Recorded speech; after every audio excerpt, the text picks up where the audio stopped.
Shalom, selamat pagi semuanya. Syukur berterima kasih pada Tuhan. Pagi hari ini kita boleh bangun lagi dengan tubuh yang diberkati, dengan kekuatan kesehatan yang baru yang datang daripada Tuhan. Dan kita boleh bersama-sama lagi datang menghampiri tahta kasih karunia-Nya, untuk menikmati hadirat Tuhan, menikmati kasih dan kuasa-Nya. Syukur, terima kasih pada Tuhan.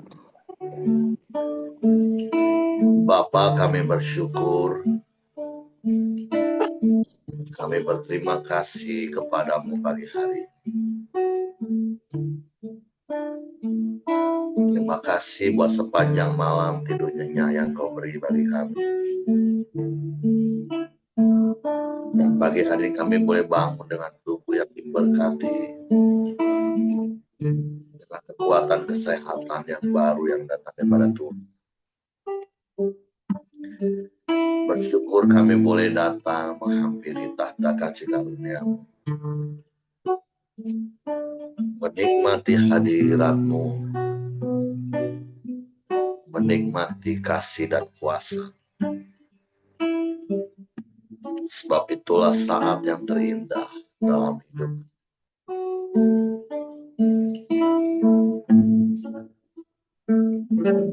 Sangat indah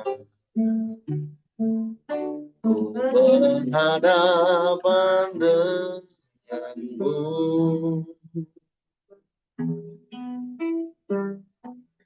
memandang wajah-Mu, Yesus kekasih jiwaku.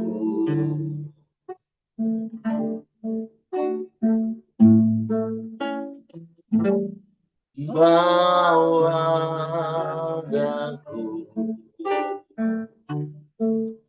erat dalam pelukan-Mu,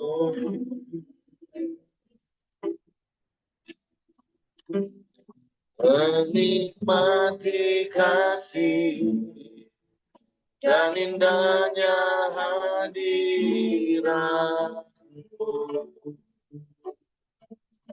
Saat indah kami berhadapan dengan saat indah berhadapan denganmu,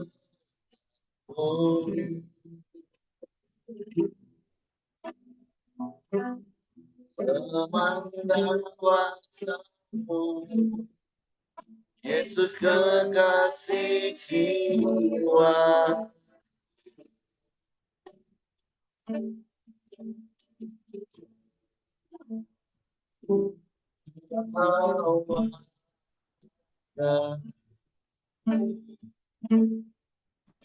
Erat dalam pelukan-Mu,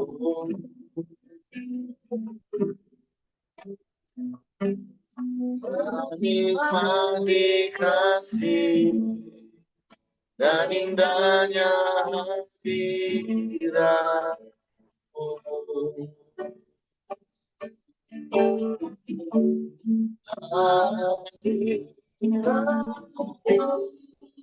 Tuhan, ku rasakan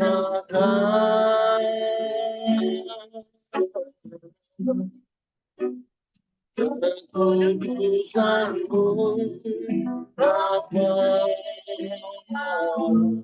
penuhiku.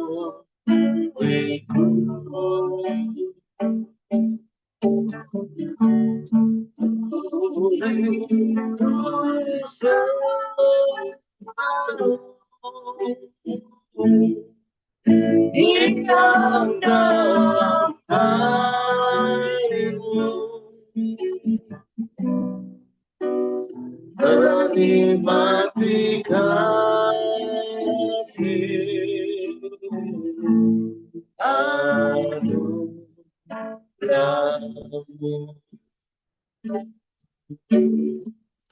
Saat indah saat itu ku berhadapan denganmu. Amin, amin. Memandang wajahmu, Yesus kekasih jiwa.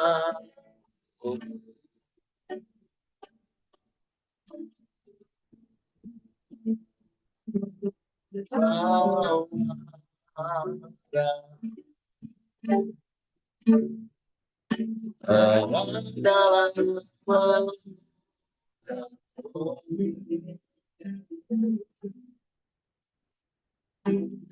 menikmati kasih dan indahnya hadiratmu.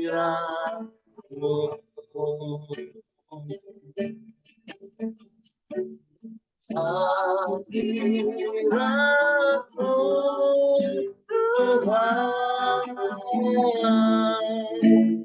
ku rasakan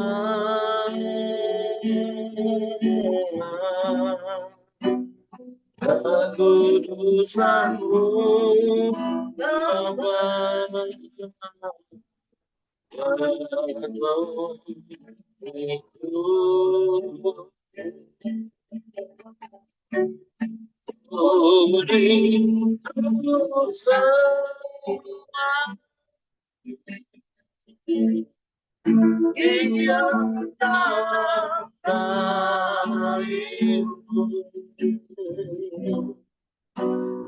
menikmati kasih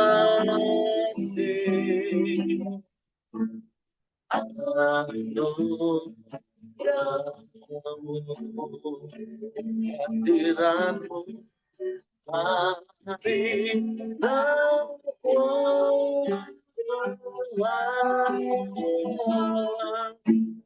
ku rasakan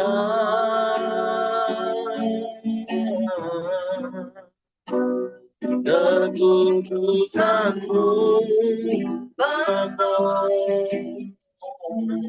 penuh hidupku.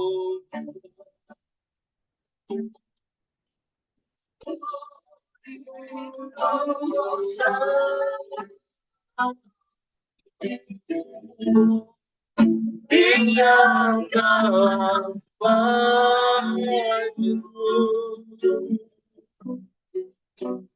menikmati kasih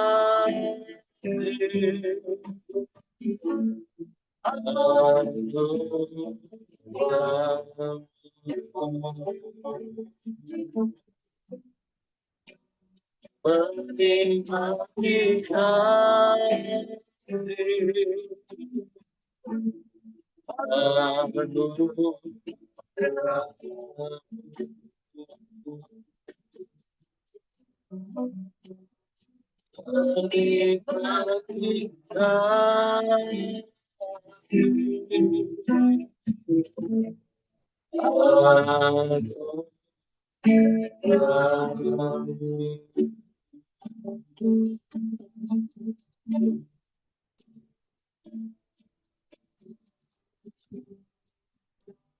kami menikmati kasih-Mu,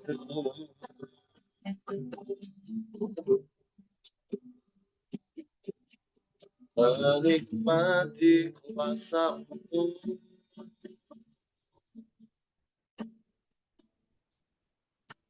dalam hadirat-Mu.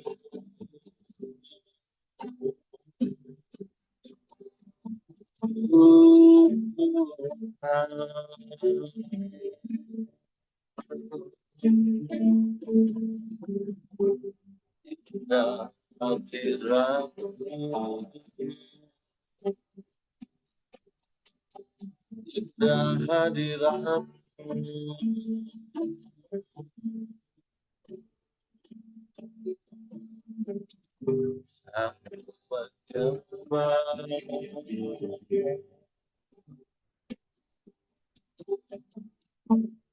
Siapa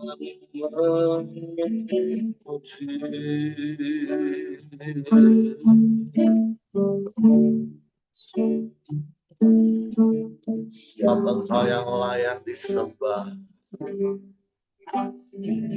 Engkau yang layak dipuji, ditinggikan, diagungkan selamanya. Tiada yang sepertimu, tiada yang lain, hanya Engkau, Yesus Tuhan. Terpujilah namamu, terpujilah namamu.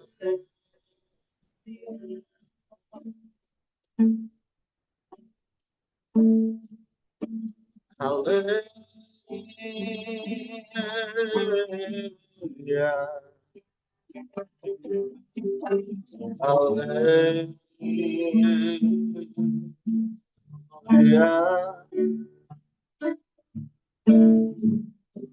Terpujilah Engkau, terpujilah namamu.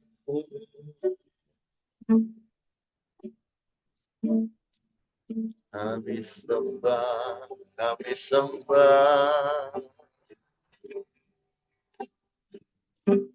kami puji Engkau,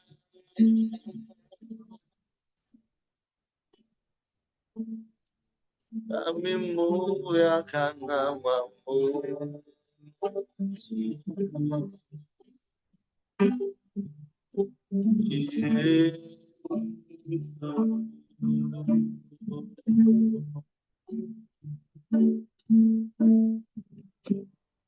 Terpujilah namamu, terpujilah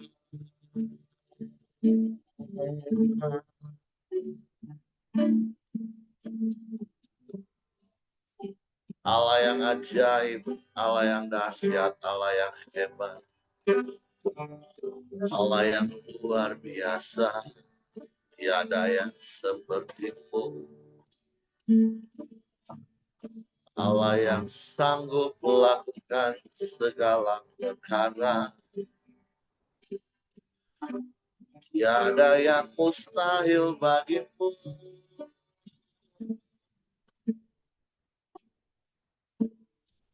Tiada yang sukar.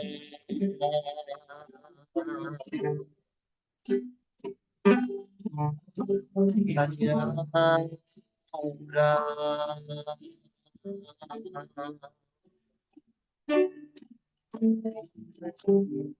Terpujilah namamu,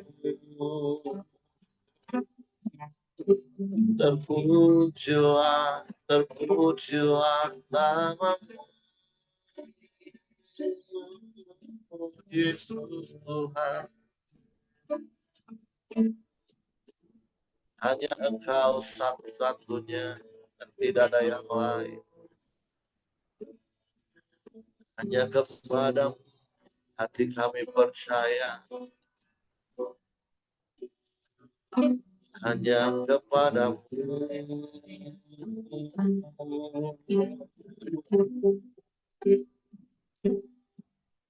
Hanya kepadamu.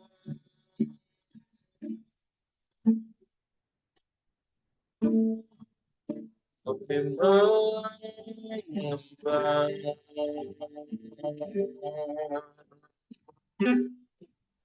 kami menyembah.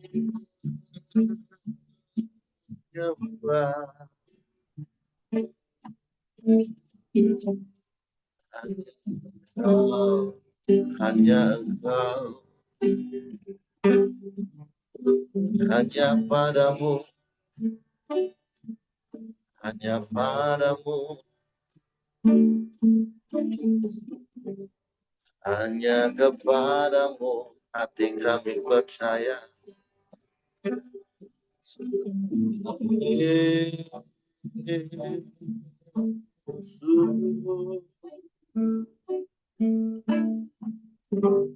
Terpujilah namamu, terpujilah namamu. Haleluya.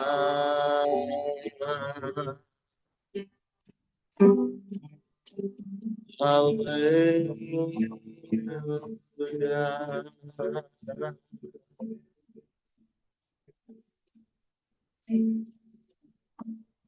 Ya Allah baik.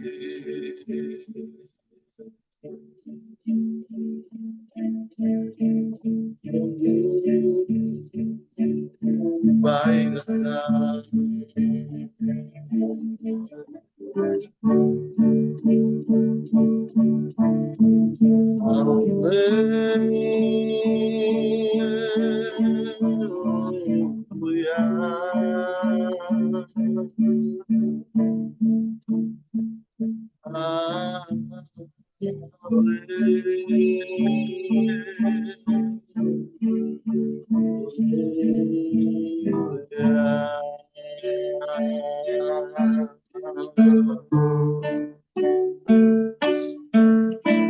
Kami menyembah, menikmati hadirat-Mu. Ada damai, ada sukacita dalam-Mu Tuhan. Ada kekuatan baru dalam hadirat. Jawaban, ada pertolongan dalam hadirat-Mu. Satu kami mau terus tinggal dalam hadirat-Mu Tuhan.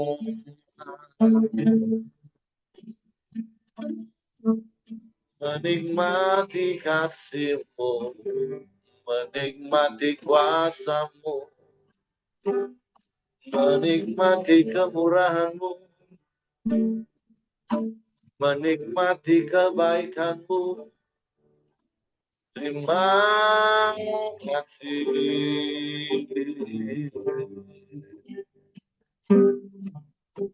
Terima kasih.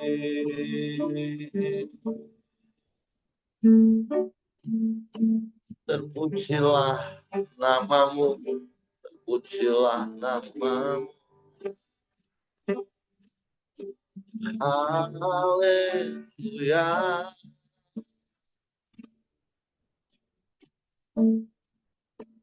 Mulialah namamu.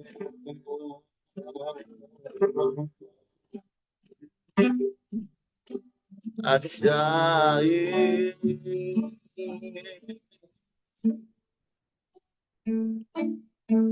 Tidak ada Allah yang lain selain Engkau. Tidak ada yang sama seperti hanya Engkau satu-satunya. Kami bersyukur, kami bangga punya Allah yang seperti-Mu. Engkau Allah yang begitu mengasihi kami. Kasih-Mu ajaib, kasih-Mu sempurna, kasih-Mu kekal. Kasih yang melayakkan kami, kasih yang memampukan kami untuk berjalan terus di dalam jalan-jalan menyenangkan dan menyukakan hati-Mu. Terima kasih, kami bersyukur. Haleluya.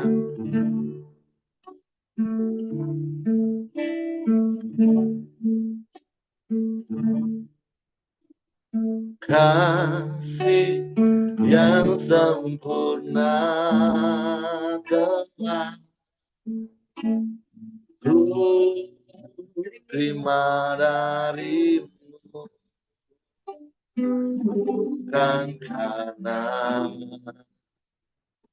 kebaikanku, hanya oleh kasih karuniamu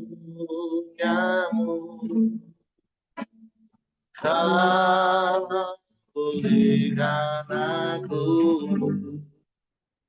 layak aku untuk dapat memanggil Bapa. Kau beri yang ku minta saat ku mencari, ku mendapatkan. Ku ketuk pintumu dan kau bukakan, sebab kau Bapakku, Bapa yang dekat. Takkan kau biarkan aku hanya sendirian. Kau selalu ada bagiku, sebab kau Bapakku, Bapa yang dekat.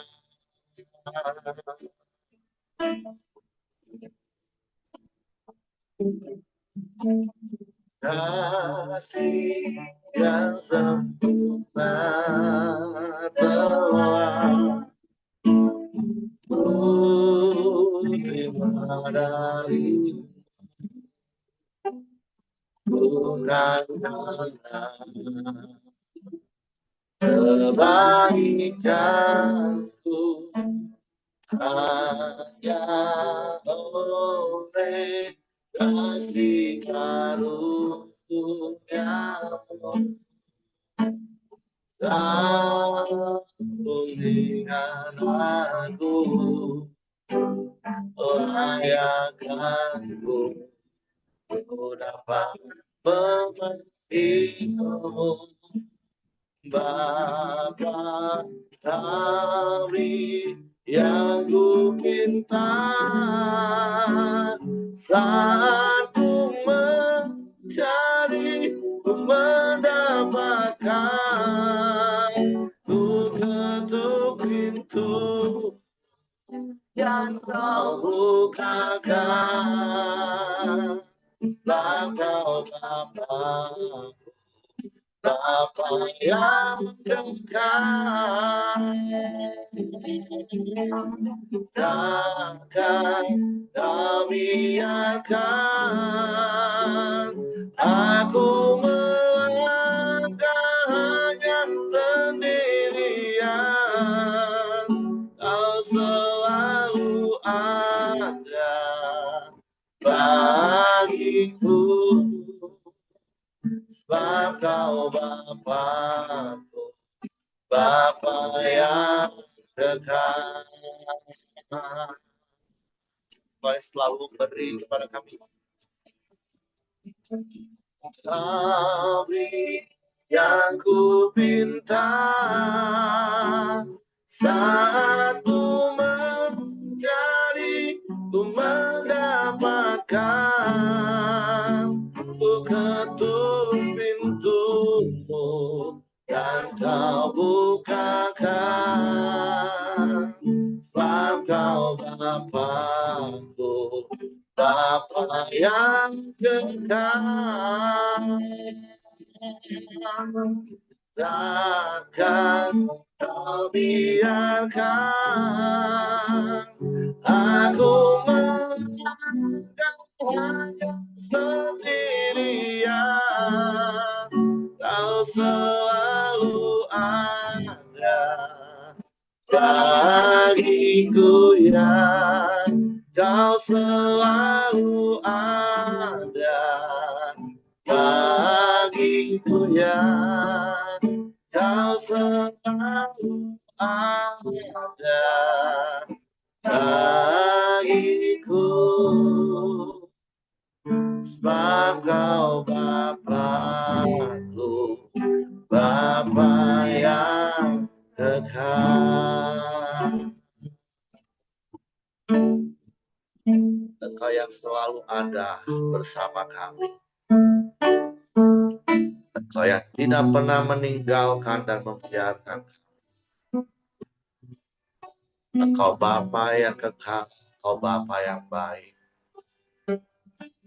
Engkau Bapa yang memberi semua yang kami minta. Sebab Engkau Bapa sumber yang tidak terbatas bagi kami yang percaya kepada dan mempercayakan hidup kami sepenuhnya ke dalam tangan. Kami bersyukur memiliki Bapa yang seperti kasih-Mu sempurna, kasih-Mu ajaib. Terima kasih Bapa. Pagi hari ini kami siapkan hati kami dengar dan merenungkan firman. Supaya ada tempat untuk firman-Mu di hati kami. Sehingga kami mengetahui kebenaran. Dan kebenaran itu memerdekakan kami. Sebab Roh Kudus, tolong kami untuk mengerti dan memahami firman-Mu. Sehingga kami percaya dan firman dan melakukannya dalam hidup.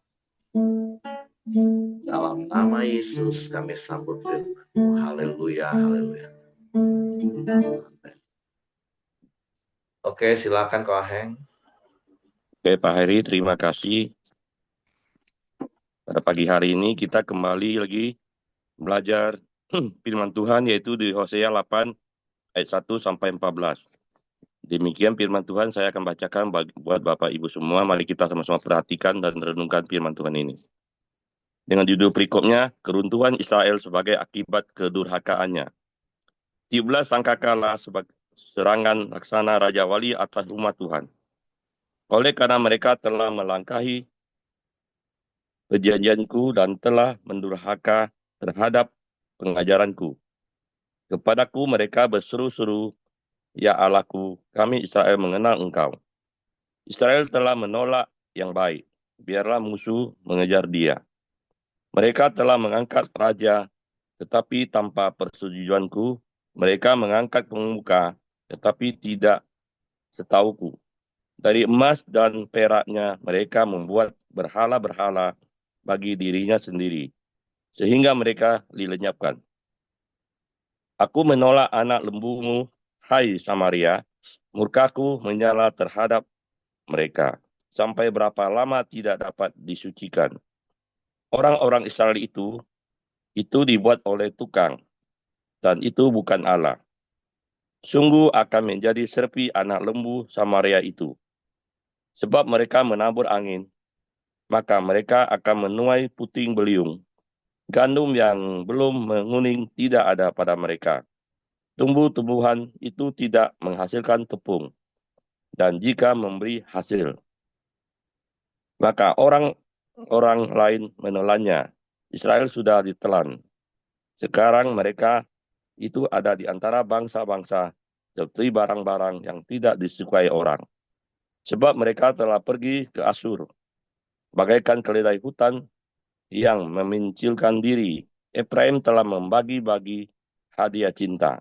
Sekalipun mereka membagi-bagi hadiah itu di antara bangsa-bangsa, sekarang ini aku akan mengumpulkan mereka. Dan sebentar lagi mereka akan berhenti mengurapi raja dan para pemuka. Sungguh Efraim telah memperbanyak mezbah. Mezbah-mezbah itu menjadikan mereka berdosa. Sekalipun kutuliskan baginya banyak pengajaranku, itu akan dianggap sebagai sesuatu yang asing. Mereka mencintai korban sembelihan. Mereka mempersembahkan daging dan memakannya. Tetapi Tuhan tidak berkenan kepada mereka. Sekarang Ia akan mengingat kesalahan mereka dan akan menghukum dosa mereka. Mereka harus kembali ke Mesir. Israel telah melupakan pembuatnya dan telah mendirikan istana-istana. Yehuda telah memperbanyak kota-kota yang berkubu. Tetapi aku akan melepas api ke dalam kota-kota mereka, sehingga puri mereka dimakan habis. Amin. Demikian pembacaan firman Tuhan pagi-pagi hari ini.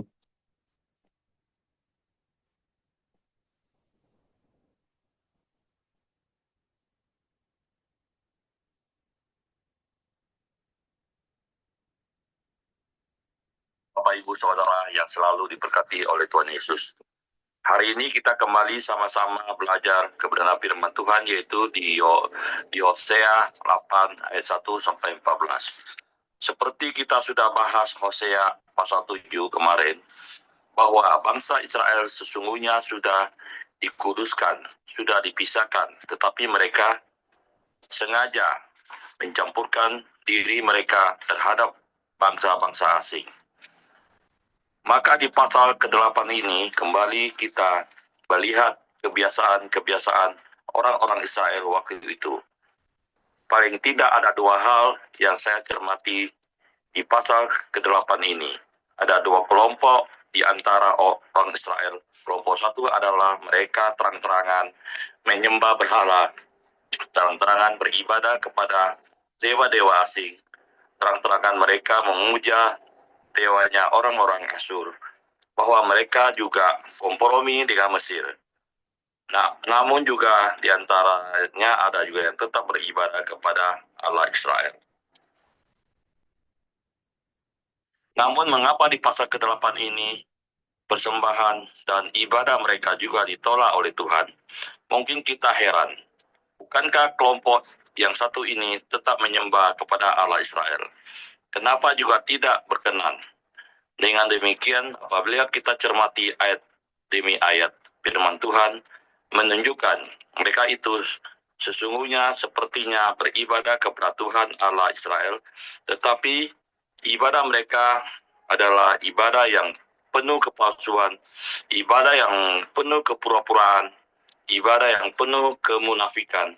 Itulah yang membuat Tuhan tidak berkenan atas ibadah mereka. Maka untuk lebih jelasnya kita perhatikan kembali ayat ke-11. Saya bacakan buat Bapak Ibu Saudara. Mari kita sama-sama perhatikan. Sungguh Efraim telah memperbanyak mezbah. Mezbah itu menjadikan mereka berdosa. Ini hal yang menjadikan Allah murka. Bukankah seharusnya ketika mereka mendirikan mezbah itu bagi Tuhan, itu suatu yang menyenangkan, bahkan lebih banyak mezbah, artinya sesuatu yang lebih baik lagi mereka beribadah dan mempersembahkan korban kepada Tuhan Allah Israel. Namun kenapa justru mezbah-mezbah itu, ibadah mereka itu membuat berdosa? Karena dalam ayat ke-13 mengatakan, mereka mencintai korban sembelihan, mereka mempersembahkan daging dan memakannya, tetapi Tuhan tidak berkenan kepada mereka. Tuhan tidak berkenan atas setiap persembahan, atas setiap korban mereka. Ini bukan soal persembahan mereka kecil, bukan soal mungkin ada ketidaksempurnaan dalam tata cara upacara mempersembahkan korban kepada Allah Israel. Bukan itu membuat Tuhan tidak berkenan, tetapi inilah yang membuat Tuhan tidak berkenan. Ini ada saya temukan dua hal. Yang pertama yaitu di ayat 14, saya bacakan bagi Bapak Ibu Saudara. Mari kita sama-sama cermati dan perhatikan. Ayat 14, Israel telah melupakan pembuatnya dan telah mendirikan istana-istana. Yehuda telah memperbanyak kota-kota yang berkubu. Tetapi aku akan melepaskan api ke dalam kota-kota mereka, sehingga puri mereka dimakan habis.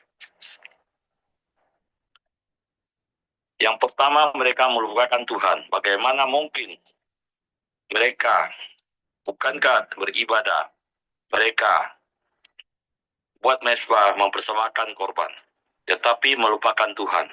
Tentu saja ini sesuatu yang bisa terjadi, sebab mereka melakukan semua kegiatan upacara keagamaan itu hanya secara lahiriah.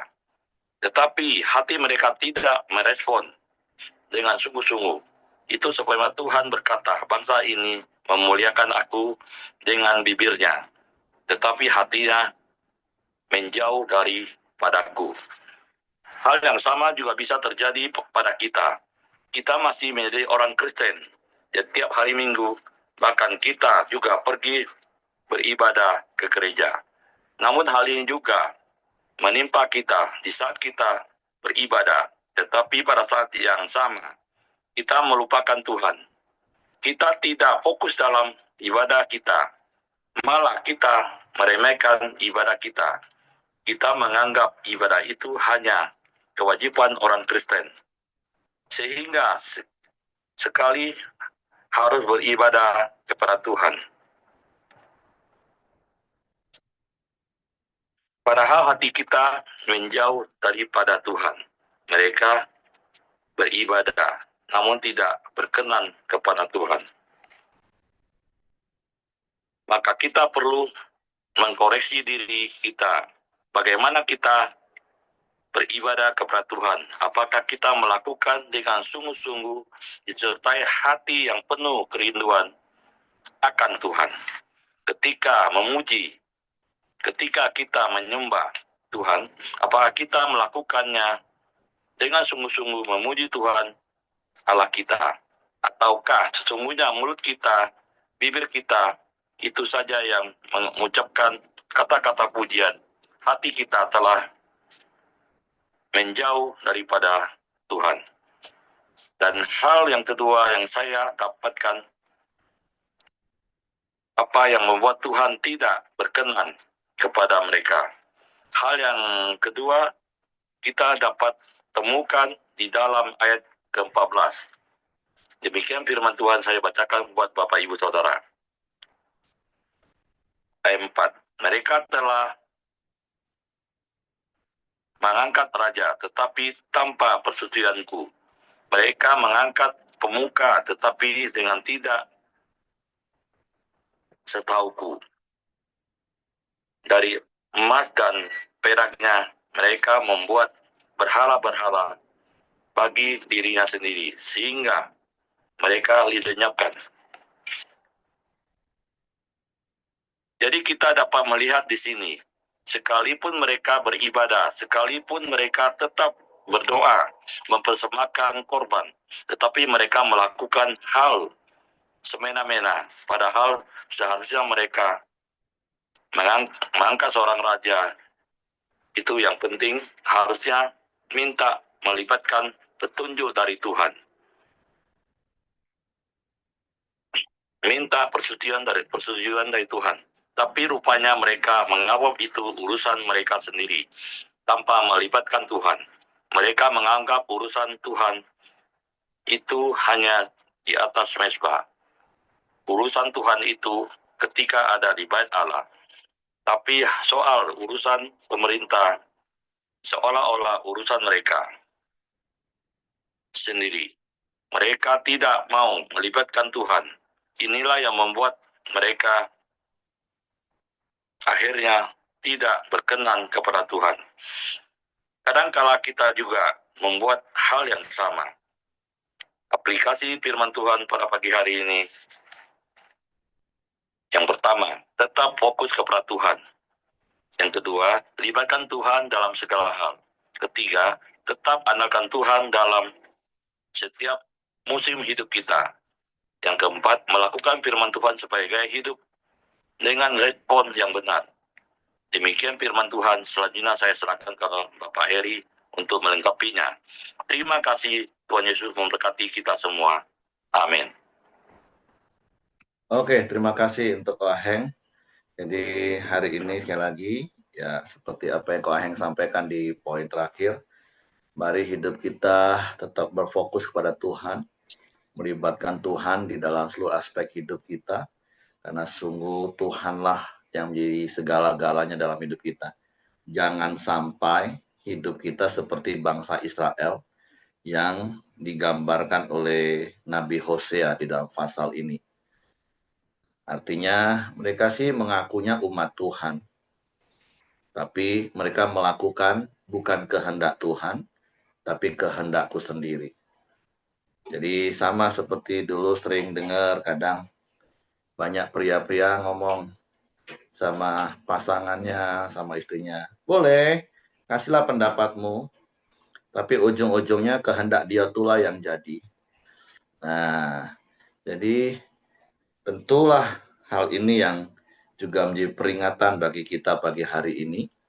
Seperti apa yang sedang kita akan belajar selama 3 bulan ke depan kalau yang di Pelita Community Jambi, yaitu Tuhan mengingatkan kita untuk bertindak sesuai dengan isi hati Bapa. Artinya hidup kita ini selaras dengan kehendak Bapa. Sama seperti Yesus memberi teladan dalam hidup kita. Bahkan sampai akhir hidupnya, menjelang penangkapannya di Getsemani, Yesus sudah memberi contoh dan teladan bagi kita. Bagaimana Yesus yang adalah anak tunggal Bapa yang penuh kasih, itu hidup menuruti kehendak Bapanya. Sehingga di dalam doa Yesus di Taman Getsemani, ya secara daging kemanusiaan. Karena kan Yohanes 1 ayat 14 katakan firman itu telah menjadi daging. Sama seperti manusia. Sama seperti kita. Keadaan yang dialami Yesus dalam kedagingan sebagai manusia 100%-nya, ya dia mengalami ketika tahu akan terpisah dari Bapa, akan mengalami penyalipan. Ya, Yesus berdoa, kalau boleh, cawan ini lalu daripadaku, tapi bukan kehendakku yang jadi, kehendakmu lah yang jadi. Nah, ini yang tentunya mari Tuhan ingatkan kita lagi hari ini, supaya hidup kita tidak seperti bangsa Israel. Yang tadi seperti Ko Aheng gambarkan, mungkin kita masih menyandang predikat sebagai orang Kristen, mungkin kita masih rajin datang beribadah, bahkan kita adalah pelayan, bahkan mungkin kita adalah pendeta, tapi pertanyaannya adalah apakah setiap keputusan yang kita buat dalam hidup kita, apakah itu melibatkan Tuhan dan kemudian kita tunduk pada kehendak Tuhan? Atau ya kekristenan kita hanya sebatas rutinitas agamawi, tapi hari-hari hidup kita ya kita jalani menurut apa yang kita mau. Nah, tentu sekali lagi inilah yang Tuhan ingatkan lagi bagi kita hari ini. Biarlah hidup kita ini sungguh-sungguh selaras dengan kehendak Tuhan. Dan percayalah, seperti Paulus katakan dalam Filipi 1:29, hendaklah hidupmu berpadanan dengan Injil Kristus, berpadanan dengan firman Tuhan. Nah, makanya setiap hari kita bangun pagi, kita menyembah Tuhan bersama-sama, kita mendengarkan firman Tuhan, merenungkan firman Tuhan. Nah, kalau sampai terus kemudian akhirnya sepanjang hari yang kita jalani, kehendak kita yang jadi, ya alangkah sayangnya hidup kita. Kita jadi sama seperti bangsa Israel, yang sekalipun mereka tadi dikatakan di ayat-ayat yang pertama, ya mereka berseru kepadaku, ya Allahku, kami Israel mengenal Engkau. Atau kalau Bapak Ibu baca dalam terjemahan bahasa Indonesia masa kini, saya bacakan ya. Sekalipun mereka menyebut aku Allah mereka dan berkata bahwa mereka adalah umatku yang mengenal aku, namun mereka tidak mau menerima yang baik. Oleh karena itu mereka akan dikejar oleh musuh-musuh mereka. Umatku memilih raja tanpa menanyakan pendapatku. Mereka mengangkat pemimpin tanpa persetujuanku. Bahkan lebih parahnya lagi, sebenarnya hati mereka bukan menyembah kepada Tuhan, hanya mulut. Makanya seperti yang ayat yang tadi Ko Aheng juga sudah sampaikan, yang Yesus kutip, bangsa ini memuliakan aku dengan bibirnya, tapi sebenarnya hatinya menjauh daripadaku.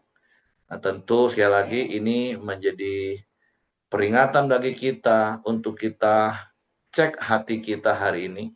Apakah kekristenan kita hanya sebatas pengakuan di mulut kita, tapi sebenarnya hati kita terikat dan terpikat oleh hal-hal yang lain.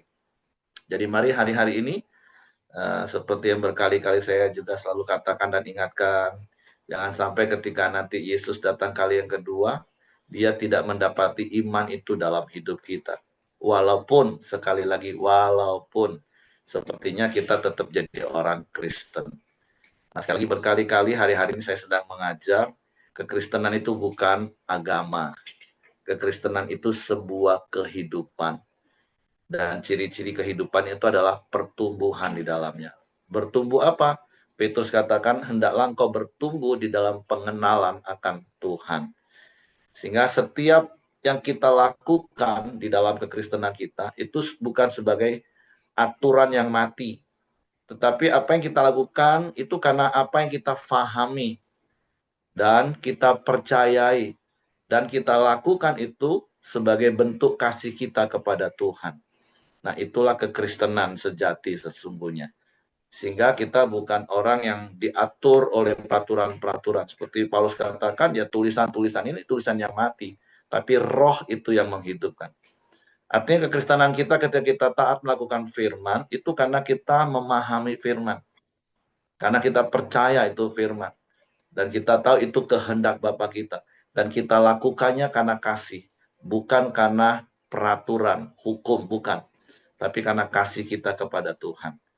Jadi itu yang Tuhan mau ingatkan kepada kita. Jadi seperti Ko Aheng tadi di bagian akhir tadi katakan, ya yuk terus hati kita melekat kepada Tuhan dan dibuktikan dengan kita melibatkan Tuhan di dalam seluruh aspek hidup kita. Kita andalkan Tuhan dan kita berjalan bersama Tuhan, bertindak sesuai dengan kehendak Tuhan, bukan kehendak kita sendiri. Oke, itu saja yang saya tambahkan. Terima kasih Ko Aheng. Silakan kalau Bapak Ibu mau menambahkan sesuatu apa yang didapat dari ayat-ayat di dalam kitab Hosea pasal yang ke-8 ini. Kalau tidak ada, saya serahkan siapa yang jadwal doa hari ini. Pak Yosia. Oke, silakan. Nanti ditutup oleh Ko Aheng. Baik, mari kita doa sepakat untuk mengakhiri radio kita pada pagi hari ini. Bapa di dalam surga, kami mau bersyukur untuk pagi hari ini, untuk kemurahan-Mu, untuk kebaikan-Mu, untuk penyertaan-Mu ya Bapa di dalam sepanjang kehidupan kami. Kami mau bersyukur untuk firman Tuhan yang boleh kami dengar pada pagi hari ini, yang boleh menguatkan dan meneguhkan kami, untuk kami fokus hanya kepada kasih karunia-Mu ya Tuhan, tidak membuat kami fokus kepada masalah yang kami hadapi. Ajari kami juga ya Bapak untuk selalu berjalan bersama Engkau. Jangan biarkan kami sekalipun hidup di dalam ibadah kami, tapi kami tidak pernah melibatkan Engkau di dalam kehidupan kami ya Bapak. Kami ingin dalam hidup kami berjalan bersama-sama Engkau. Kami mau tertanam di dalam Engkau dan kami mau dibangun di dalam Engkau ya Bapak. Dan biarkanlah Bapak bagaimana setiap tindakan kami, bagaimana isi hati Bapa boleh kami mengerti, dan kami boleh menjadikan bahwa eh, s- sesuai dengan keinginanmu ya Bapa, kami ingin menjadikan gaya hidup setiap firman yang kami dengar ya Bapa. Terima kasih Bapa untuk eh, Pak Aheng yang sudah menyampaikan kebenaran firman Tuhan yang boleh eh, membuat pengertian kepada kami ya Bapa untuk selalu tertanam di dalam Engkau ya Bapa. Engkau berkati Ko Aheng Bapa di dalam setiap pekerjaannya, di dalam setiap usahanya, di dalam keluarganya ya Bapa. Engkau berkati terus ya Bapa kehidupannya ya Bapa. Bapa di surga, kami juga mau berdoa untuk saudara-saudara kami yang saat ini juga kurang sehat di dalam kondisi kesehatannya Bapa. Kami teringat untuk Ibu Dorcas yang terus menjalankan kemo ya Bapa. Kami berdoa dalam nama Tuhan Yesus, Tuhan yang boleh memulihkan, Tuhan yang boleh menyembuhkan berikan kekuatan, berikan iman yang terus bertumbuh di dalam keyakinan akan Engkau ya Bapa. Kau pulihkan kesehatannya Bapa, dan Kau tetap pakai ya Bapa untuk menjadi saksimu, sekalipun di dalam segala penderitaannya Bapa. Bapa di surga, kami juga mau berdoa untuk orang tua Pak Heri, Pak Ongko, yang keadaan kondisinya eh, kurang sehat. Kami berdoa Tuhan yang menjambah sakit penyakitnya ya Bapa. Engkau yang kami andalkan ya Bapa, karena Engkau adalah pemulih buat kami. Kami juga mau berdoa Bapa untuk bangsa dan negara kami. Kami berdoa untuk setiap pemimpin yang ada di negara kami ini ya Bapa, mulai dari level bupati, gubernur sampai dengan presiden ya Bapa. Kami berdoa Bapa supaya Engkau memberikan hikmat kepada setiap pemimpin yang telah Engkau percayakan ya Bapa, menghadapi tantangan-tantangan dunia yang semakin berat, menghadapi tantangan perekonomian, menghadapi segala macam tantangan. Kami percaya bahwa tangan Tuhan tidak pernah melepaskan bangsa kami. Kami percaya kami tetap berada, kami masih tetap eksis. Itu karena kasih karunia-Mu ya Bapa. Bapak, kami juga mau berdoa untuk setiap anak-anak-Mu, hamba-hamba-Mu ya Bapak, yang telah Engkau percayakan untuk menyampaikan, memberitakan kabar baik, baik yang ada di daerah-daerah, di perintisan-perintisan. Kami berdoa dalam nama Tuhan Yesus, supaya mereka tetap diberikan iman, diberikan keberanian untuk bertindak, untuk menyatakan hati Bapa, untuk menyelamatkan banyak orang ya Bapa. Biarlah hidup mereka, hidup kami juga boleh menjadi saksi di tengah-tengah dunia ini ya Bapa, agar banyak orang menjadi percaya dan banyak orang tertarik untuk datang kepada Engkau ya Bapa. Bapak Ibu, mari kita sama-sama berdoa, doa Bapa kami. Bapa kami yang di surga, dikuduskanlah namamu, datanglah kerajaanmu, jadilah kehendakmu di bumi seperti di surga. Berikanlah kami pada hari ini makanan kami yang secukupnya, dan ampunilah kami akan kesalahan kami, seperti kami juga mengampuni orang yang bersalah kepada kami. Dan janganlah membawa kami ke dalam pencobaan, tetapi lepaskanlah kami daripada yang jahat. Karena Engkaulah yang mempunyai kerajaan dan kuasa dan kemuliaan sampai selama-lamanya. Bapa di surga, kami kembali ucap syukur dan terima kasih Engkau ya Tuhan Yesus. Pada pagi hari ini kami telah sama-sama sharing kebenaran firman-Mu ya Tuhan, supaya kami tetap fokus kepada Engkau, bahkan kami juga andalkan Engkau dalam segala keadaan ya Tuhan Yesus. Dan kami boleh melakukan firman Tuhan sebagai gaya hidup kami ya Tuhan Yesus. Kau berkati setiap kami yang sudah hadir pada pagi hari ini ya Tuhan Yesus. Apapun pergumulan kami ya Tuhan, kami percaya Engkau akan beri jawaban yang pasti buat kami semua ya Tuhan. Dan kami juga percaya kuasa-Mu senantiasa nyata di dalam tiap kehidupan kami ya Tuhan. Kami mau serahkan sepanjang hari ini ya Tuhan. Apapun yang kami kerjakan ya Tuhan Yesus, Engkau buat berhasil dan beruntung ya Tuhan. Dan kami sudah berdoa dan sudah mendengarkan setiap doa-doa kami ya Tuhan. Dan kami percaya Engkau akan menjawab lebih dari apa-apa yang kami doakan ya Tuhan. Karena Engkau Allah yang hidup, Allah yang luar biasa, Allah yang selalu memberikan mujizat kepada hamba-hambanya ya Tuhan. Terima kasih ya Tuhan Yesus. Kiranya damai sejahtera, kekuatan kesehatan berlimpah-limpah yang datang dari Allah Bapa di surga dan kuasa kebangkitan dalam anak yang tunggal Tuhan Yesus Kristus dan persekutuan manis sama Roh Kudus sudah dicurahkan bagi kita semua dari sekarang bahkan sampai selama-lamanya. Kita yang percaya semua katakan amin. Oke, semangat pagi, selamat beraktivitas. Tuhan memberkati.